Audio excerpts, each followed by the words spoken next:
Hello everyone, my name is Azatru, how are you? And welcome to another Star Wars Battlefront 2 mod showcase video, and it is the top 5 mods of the week, episode 162, and I've got 5 really cool mods to share with you this week. But before we do take a look at this week's mods, here are the results of the poll that 6,000 of you voted in last week. So the winner, with 53% of the vote, was Ralph McQuarrie's Darth Vader. Then in second place, we have the first-person camera for Saber Heroes. In third place, we have Chancellor Sheev Palpatine just behind with 16%, then Thexan took 8%, and the 8th brother did 5%. Remember to participate in this week's vote. Watch until the end of the video so you have seen all of the mods, then head on over to my channel page, go to the community tab, and the poll will be there. Moving on to the mods from this week. To kick off the top 5 countdown, in 5th place this week, I've got the Michael Myers mod from This Guy 446. So this mod replaces Kylo Ren with the iconic Halloween character. This model is straight from Dead by Daylight, the game, and it replaces Kylo's skins with this model, and it also includes a custom knife weapon for the lightsaber. It replaces the lightsaber, so that's really cool to see as well. And there is also a custom portrait image for the collection and respawn menus. All of Kylo Ren's emotes and voice lines have been removed, so you don't hear Kylo Ren speak. So there you go, there is another iconic horror character in Battlefront 2 from This Guy 446. In 4th place this week, I've got the Jedi Fallen Order character pack from This Guy 446. So this mod introduces 3 characters from Jedi Fallen Order into Battlefront 2. It replaces 3 different heroes with Merrin, Jaro Tapal, and Grease, which is awesome to see.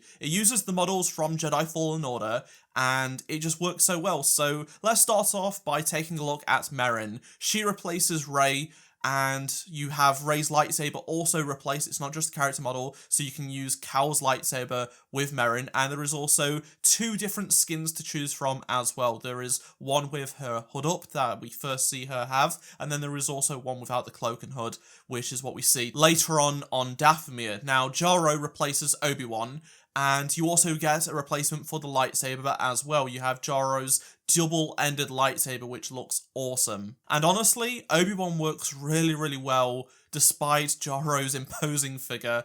And then for Grease, he replaces Han Solo. So whilst he doesn't have his DC-17 blaster pistol, but nevertheless, he works really well as a replacement for Han Solo, and it's really cool to see. So I finished this video and an update released for this mod which added BD1 replacing Yoda, so I had to show this off. It works so well, even though it's funny to see. It actually is really cool, and I like this. This is so awesome. I never thought we'd get a BD1 mod, but here we go. One of the best Star Wars droids in Battlefront 2 now, replacing Yoda. And then all of the heroes come with custom portrait images for the collection and respawn menus as well, which is good to see. Which of these Fallen Order characters are you going to be playing as in Battlefront 2? Let me know down in the comments. In 3rd place this week, I've got the Ayla Secura mod from Grawa, along with help from Zenga and Cosmic Dreams. So this is yet another amazing custom modelled character coming into Battlefront 2. As you can see, it replaces Obi-Wan Kenobi, and there is a bunch of features that we need to talk about included with this mod. So as you can see, her default appearance is her classic Jedi look, but there is also the option to have her Jedi robes on as well as an additional skin. And then there is also the Jazos disguise from the Star Wars Republic comics that looks pretty good, and it's really cool to see something that isn't necessarily from the films introduced into Battlefront 2 in a photorealistic way. There is also the custom lightsaber hilt as well to complete the look for each of these skins, which is awesome. Now, there are a lot of UI tweaks that go hand in hand with these skins and the character itself. So as you can see, the name and description text have been replaced for not just Ayla herself, but also the skins, which is great to see. And there is also a custom portrait image for the collection and respawn menus, along with custom star card images as well. On top of that, replacing Obi-Wan's emotes and voice lines, they've replaced them with voice lines of Ayla Secura from Disney Infinity and Star Wars Republic Heroes.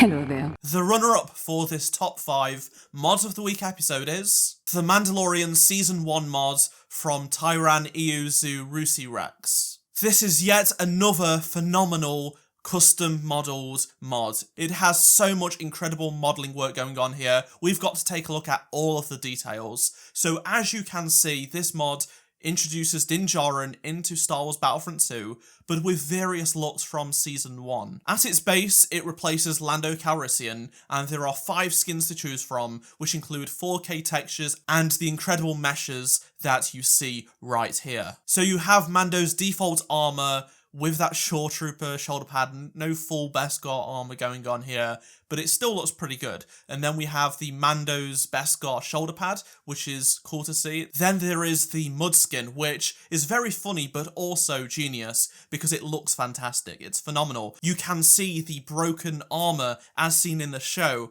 and all of the mud all over the place. It's perfectly applied. It truly is a work of art, even if it is covered in mud. Then there is also the Beskar armour appearance, which is, I guess, most people's favourite. As you can see, you have the chest plate, the wrists, and the thigh plate as well. It looks fantastic. But it doesn't stop there, because the last skin is the Season 1 finale skin, which includes that jetpack as well. It doesn't have a function with this mod, so you can't use it, but nevertheless, it still looks great. There is custom text edits for the collection menus and such, including all of the skins, as you can see, have custom text replacements and stuff like that. And there is also a custom portrait image for the collection and respawn menus, along with custom star card images as well. Mando's pistol has been custom modelled as well, and it looks so good. It replaces the Night Sniper, and there is also custom blaster sounds as well. Which amazing skin will you be using from this mod, mostly in Battlefront 2? Let me know down in the comments. And the winner of this top 5 Mod of the Week episode is the Coruscant Streets mod from Jedi Player. With help from Fiji Waters, Y-Wing Pilot 2, and Dunno, Jedi Player has brought the fan-requested planet into Battlefront 2. Let's go through all of the details of this incredible work of art that is Coruscant Streets in Battlefront 2. Set on the streets of Coruscant, this mod replaces Kashyyyk in instant action. You can't use this mod online whatsoever. It is offline only. Do not use this online. So upon spawning in, you'll notice that the floor terrain is completely flat. It's a flat surface, and you will head through the streets with buildings that have been made to appear like urban city locations. There are neon lights on some of the buildings to add character to them, and they look great in the varying time options. This mod actually contains 3 time of day variations. There is daytime, sunset, and nighttime. I think daytime is probably my favourite, but that blood red sunset and nighttime atmosphere honestly changes the mood significantly for some fantastic firefights. The map doesn't feel the same with the different time of day. On the streets, you'll see various props that have been added to give a bit more character to the flat ground, such as vehicles. You can pilot vehicles from the spawn screen just like other instant action maps, but collision is not great due to the limitations of modding, so expect some funkiness when controlling the vehicles. But it is fine when you do get moving, and you can still navigate your way through. One of my favourite things about this mod is the air traffic, which Coruscant is famous for. Thousands of speeders flying in lanes in and above the skyline of this stunning location always captured my imagination when I was watching the prequel films as a kid. Another part of this mod I love is the stunning skyline in the background. These are simple shapes for buildings, but from a distance they work so well, and when you're playing on the ground you just get this amazing feeling of being on Coruscant. This mod also adds a couple of UI tweaks for the instant action menus, so the planet icon for Kashyyyk is replaced with Coruscant, which is a nice touch, and the loading screen is also of Coruscant as well. Let me know which mods were your favourite this week by using the comments down below, and if you do have a standout mod, remember to vote in the poll on my community tab. There will be links to all of these mods down in the description below, so you can go check them out for yourself. I highly recommend you do. And if you haven't already, make sure you do subscribe and turn notifications on so you don't miss next week's episode episode at the same time and day, 7 PM UK time on Sunday. And if you enjoyed this video, please do drop a like to help support the channel, and check out any of the 2 previous videos on screen if you did miss them. Thanks for watching. I'll see you in my next Star Wars Battlefront 2 video. Goodbye.